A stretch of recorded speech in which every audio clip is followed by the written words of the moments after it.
Bagong pasok na balita, ayon po sa PAOK, may Chinese passport si Liu Dong na may pangalan na Lin Sun Han.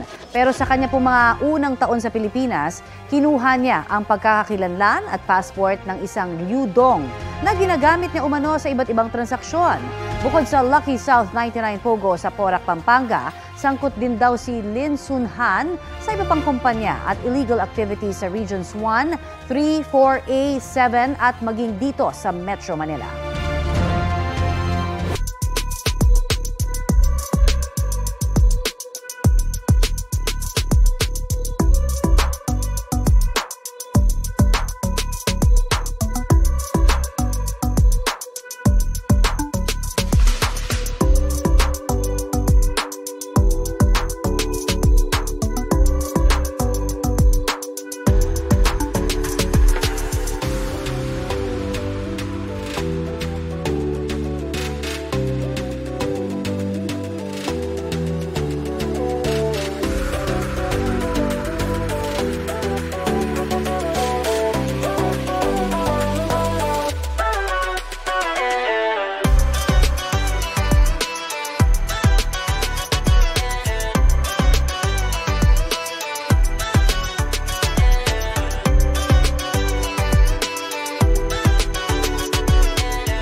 Kapuso, para sa mga maiinit na balita, mag-subscribe sa GMA Integrated News sa YouTube.